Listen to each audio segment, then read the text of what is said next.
Hi everyone, Matt and Ryan here from Avocado in Reading. Rightmove recently done a survey which, when people look to change estate agent, they asked them what the main reason was. There's 10 reasons that have been identified. We're just going to go through the top 3 or 4 and kind of look into them in a bit more detail to give everyone a bit of information. If you are on the market at the moment and are considering changing, maybe a few of these things will resonate with you. So, dive straight in, shall we? Yeah, absolutely. So you can see the first, the main reason, 45% of people who switched agents did so because that agent was not doing enough to promote the property. Now, we see that a lot, don't we? We absolutely do. I think, for me, a lot of estate agents have got into the habit where the market's been so crazy over the last 2 years of just taking a few photos, putting it on Rightmove, putting it on Zoopla, and they're getting 20 to 30 inquiries. And that's worked because the market's been, as I said, so crazy. But I do think as things change, lots of the talk about the interest rates going up and cost of living, the market will turn at some point. And like previously, from years gone by, remember back 2019 market, for example, you had to work hard to sell houses. Yeah, it was different. And it couldn't just be one-dimensional. Yeah. So I think some of the things that we do a little bit differently, whether that is the social media marketing, advertising of Facebook groups, just trying to promote as much as possible, I think really does help. Yeah, absolutely. And I always say to buyers, when we're putting a property on the market, we're competing for attention. Absolutely. We're getting the attention of not just buyers, but the friends and family of buyers. Anyone who might possibly have an interest in that property needs to get in front of as many people as possible. And I'm sure you agree, a huge part of our job is promotion alone. Absolutely, yeah. And I think with the Facebook groups, that's one of the things we do a lot is post properties into Facebook groups, into local groups as well, not mass groups, but whether it's in my area in Tilehurst and West Reading, I've got the Calcott group, I've got the Tilehurst community group, I've got a Burfield group. I post properties in there because there's bound to be someone in there that knows someone who might be interested. Yeah. And that's another way of just making sure the property is promoted as much as possible. And they're so the groups are so community driven, aren't they? Absolutely. And people love getting involved. People love where they live. Yeah. So it's a great way for us to just reach extra people. YouTube's another one. Obviously, all of our property videos go live on YouTube first, and we've got I think up to nearly 500 subscribers on that. That's a really key point as well. Just trying to make sure it gets as much attention as possible. And to the promotion point, we mentioned stuff sometimes just goes on Rightmove and Zoopla. Because the market's been so busy, there are people who are actively seeking out things which aren't on Rightmove and Zoopla because they know they're going to have less competition if it's away from the portals. Yeah. So I think that's an example of where our marketing has come into its own because people are looking at us exclusively for their sale or their purchase. Yeah, no, totally agree. The second point on this list from Rightmove, the agent wasn't responsive enough. That's a massive 42%. Yeah, almost half, right? Yeah, it's a lot. Crazy. Like, again, my view on this, I mean, if you're an estate agent, like, if a lead comes in or there's an inquiry or one of your clients calls you, probably more important than the buyer, if a client calls you and you're not available, as soon as that phone goes down, you call them straight back. But maybe I'm old hat, but I think customer service, people, if they don't get a call back the same day, I see a lot of the public are actually relaxed with that. Whereas before, if you hadn't got a call back in 15 minutes, you'd be annoyed. And I think the problem for me with the agency setup, the traditional setup, the office setup, there is no accountability. You're leaving a message with reception. You don't know the receptionist. You don't even necessarily know who you're leaving the message for. Or if the message has been passed on. You don't know. Yeah, and absolutely. The lack of accountability, I think, is just what is so frustrating for so many people out there. Because you're dealing with an agency rather than an agent. Yeah. Which is why I think having direct communication to us with our clients, I mean, it's a no-brainer. I can't believe I didn't think of it 5, 6 years ago. Right? Literally. So all our clients can WhatsApp us straight away. Yeah. I did a viewing at 8 o'clock last night, and the guy was texting me after the viewing just with a few questions, and I was messaging him at like 9, half 9 at night. Now, some might call us sad because we work in ridiculous hours, but that's fine because it's our business. But it's just a better experience for the client. Getting back to people in 10, 15 minutes. If you leave a message on our phone, because we are busy and we are on the phone quite a lot, we'll call you back within an hour max normally. But you're leaving the message directly for us, not for anyone else. So agents not being responsive enough as a reason to leave. I mean, those agents there, I think they're a joke. And it's terrible because, as we know, with most communication, it's not stuff that's complicated or difficult. No. It's just, yes, this viewing's going ahead, or no, that viewing's not going ahead. Really simple stuff. Get feedback to the next day. I mean, it's just basic estate agents, to be honest with you. So, what about the third one, though, mate? What we got? So there were not enough viewings arranged, 39%. See, that's an interesting one, isn't it? Because obviously I know What's enough? Well, yeah, exactly. I mean, all it takes is one viewing to sell a house. But it's interesting that point, and this is a survey from the last few months over the spring, and from what I've seen, we've been doing 15 plus viewings minimum on every property, just because of the sheer volume of interest. So to not get enough viewings in this market, what do you think that would be down to? A poor strategy when going on the market, I would say, because as we both know, if the expectations are incorrectly aligned from the start, there will very likely be a lack of viewings. Yeah. We know that to be the case. But a proper marketing strategy for your home will be designed for viewings to happen, which is, as we've seen with all the viewings we've been getting on our property. Yeah, I totally agree with that one. I think that's a funny one. I mean, that was 39% of people said they left because of that reason. So, yeah, strange one in my opinion for this market. Number 4, now this is a really key point, and this is probably one of the biggest reasons I left the high street to do my own business, run my own business, is because I was sick of promoting how well our team were going to do things and how well we were how good we were as estate agents, and then get let down by less experienced members of the staff. Now, we've all been there. I mean, I started agency at 17. I was one of those less experienced members of staff, and I probably had the same thing. But the fourth reason why people switch estate agent, they were not doing a good enough job of selling the property during the viewings. Now, we've talked about this on other videos before, but there's simply no excuse for it, in my opinion. Like, you shouldn't. It's not the person who's doing the viewing. It's not their fault. It's not. No. Because the team should be prepping them correctly for the viewing, or like us, doing the viewings themselves. Yeah, and it's that the high street estate agency setup in the UK has devalued the viewing experience to the point where there's somebody who's 16 or 17 years old doing it on minimum wage. Yeah. That's how much it's been devalued. Yeah. But respectfully, it's somebody on the same wage as you might be in a cheap retail shop, Top Man or whatever. Yeah, absolutely. And buying your T-shirt from Top Man is very, very different to buying. Top Man's gone under now, isn't it? Maybe that's right. Possibly, yeah. Possibly. No, what's another? Just a. It's H&M. the same. H&M, okay, H&M. You've got the person doing the viewing on your property is inexperienced to the same degree that somebody working in H&M might be. Yeah, and that's not their fault, because everyone's got to start somewhere, and we're not saying that's an issue. What we are saying, though, is when you're selling your home, you want to make sure that it's being sold correctly. And the best way to do that, which is what we love, is when we, as estate agents, value your home, we spend an hour with you, understanding everything about your home, what's special to you.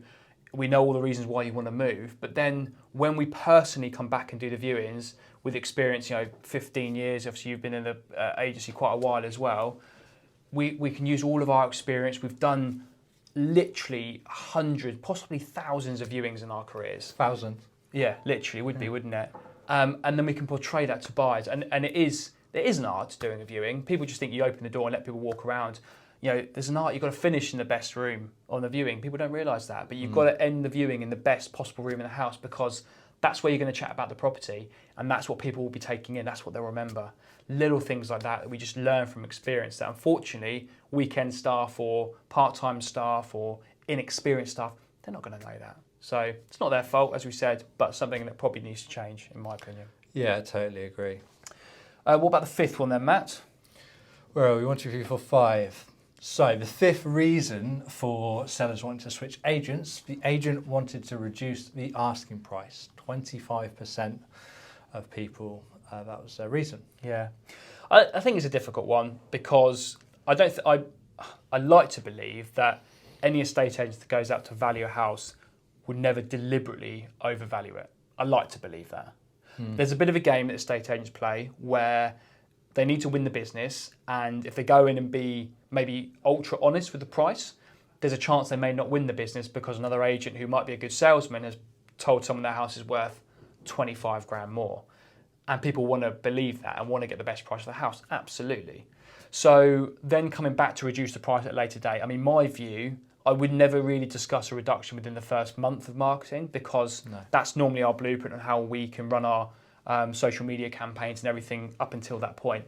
But if after 4 months we've only had, after a month we've only had a few viewings and all the feedback's been it's a little expensive, then you've got to go with what the buyers are suggesting, and which is probably going to be reduce the price to gather more interest.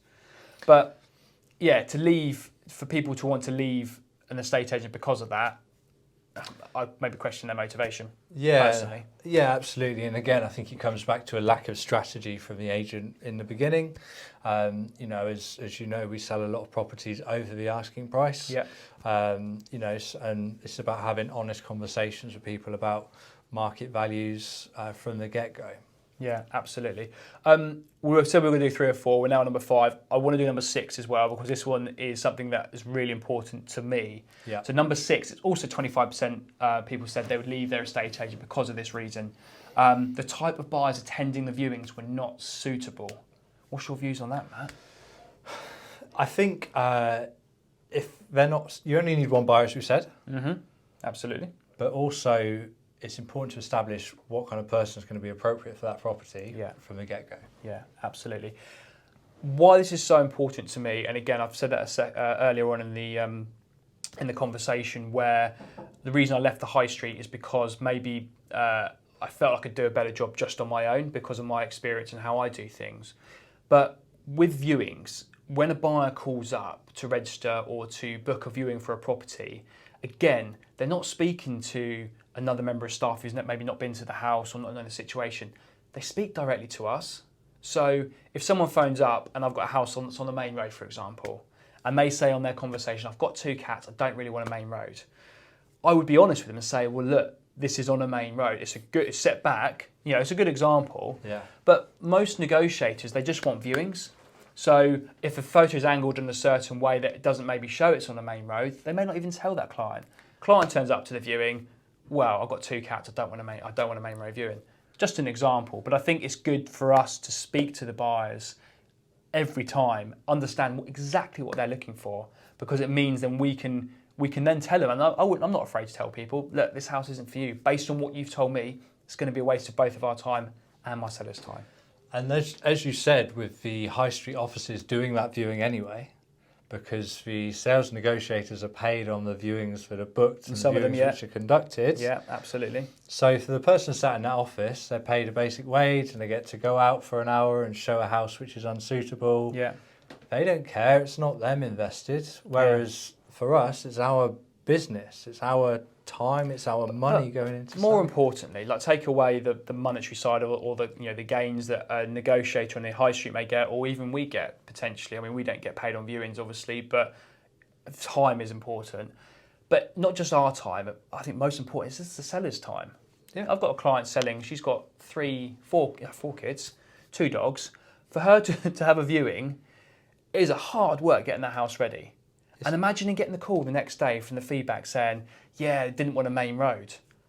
Yeah. Like, I wouldn't say that because I'd be embarrassed to say that because I wouldn't have qualified the viewing correctly. So that's something really important to me. Yeah. We were just going to say we're going to cut it there, but I think the next one is probably the most important factor where avocados separate ourselves as estate agents from the high street model, and that is this one here. If you want to read that one out. Yeah, so the quality of the listing was poor, i.e. poor photos, poor property descriptions. 23% of respondents said that was an issue for them. I've been hot on this, and I've actually been speaking to clients, and I often offer my services to say, look, if you're on the market and you're not selling and you want a free chat with me, like I'm not trying to get your business, I just want to help improve your marketing because I know I can do a better job. But giving people, I've got someone who's been on the market for 4 weeks, they're in a 16-week contract with an estate agent. It probably will sell, and I'm probably not getting a chance to deal with it. But she openly asked me, what would you do differently? And I told her, you need to do this, this and this, because the description was literally one line. I think it said something literally was this very well presented 3-bedroom semi-detached house in a cul-de-sac location. Then it was full stop with a garage. That was it. There was nothing else, and it was embarrassing. Yeah. So, I mean, what do we obviously do a few things differently with our photos, and particularly our property descriptions, I think, are quite powerful. Yeah, absolutely. And we utilise the seller's view, as we call it. So it's the seller's perspective, the seller's few sentences on why they love the property, why they bought it, why it's important to them. And I think that adds a really nice flavour to our listings, which you don't see on any others. And I'm sure you're the same. I've had a number of buyers at viewings say to me, one person requested a viewing. Again, the client said she's raised her 2 daughters there. And the lady said, I'm a single mum as well. I've got 2 daughters. And she's almost relating to the seller just from reading the description. I must admit, back in my days on the high street, I was very, they were good descriptions in my opinion, but they were pretty boring. And I almost thought, no one reads these anyway. What's the point of even writing them? But now my whole mindset's turned, and because of the way we do it with our area view, agent view, and seller's view, it gives. I genuinely think buyers read them, and it gives them a bit of information. And it's a story behind the house as well, right? Yeah. Facts tell, stories sell. It gives context to the house. Houses have history, and lots of them have been around for tens, if not hundreds of years. So it's a way of capturing the history of that house in the description. There's 2 more, but I think we'll kind of cut it there because we've gone through the main 7 points. But hopefully that gives a bit of insight into obviously why people change estate agents. Ultimately, if your house isn't selling and you're desperate to move, you're going to change estate agents. But I think it's interesting to see the points on why people want to change, because I always thought it'd be down to marketing. I thought marketing would probably be, if the marketing's poor, that'd probably be the biggest thing people want to change. But actually, that's maybe just from our view as estate agents. It was interesting to see the most, they were not doing enough to promote the property as the outright winner by nearly half people who were took the survey voted for this, which is, I think, quite an impressive stat, isn't it? Yeah, it's a lot. And I think something I noticed looking at this, coming from a media background as I did before coming into agency, I was astounded at how bad the quality of the average listing was in terms of the photos and description. I was like, half the job is marketing and half the estate agents can't And what do I find, finishing up on the topic there, what I find is a lot of the estate agents in Reading, there's some, don't get me wrong, there's some fantastic estate agents in Reading. Yeah. But some do kind of half a job. Like there's one particular, I won't name names because obviously we're not those sort of guys, but there's one particular estate agent that do professional photos and everything, every single property, and they look fantastic. You probably know what I'm talking about. The photos look great, but they just let themselves down with the descriptions. They're so plain and boring, and they don't do video tours, which is another massive thing. Yeah, and it's 2022. We've got all of this tech. We can do so much on the phones. I mean, you can edit you can edit videos on phones quite easily. You just set up a YouTube channel. You can do it. It's pretty straightforward. But I do think, we're certainly living in change. And we're always looking at what more we can be doing to promote properties. And I just think it's so important, as you said, in 2022, the world we're in, the market we're in, everyone loves video content, and it just helps with selling the property. It's not going to, don't get us wrong, it's not going to sell your property over everyone else. Of course not. That's the property itself, but it's just going to help with that promotion of properties. Getting the house in front of more people, more eyeballs on the property, is more viewings. More viewings, more offers, more money. Absolutely. I don't know how long we've been running, but thank you so much for watching, if you've watched everything. As always, if you've got any questions, if you need advice, helps, tips, you can contact me. My mobile number will be on the screen, probably just about here or somewhere up here. I haven't done it yet. So it'll be on the screen. You can give me a call, and obviously same for Matt as well. Yep, same for me. Reach out to me if you're looking to move in central Reading, or give Ryan a call in West Reading. We'd love to help. Even if you just have some questions about the market, we'd love to speak with you. Brilliant. Thanks for watching.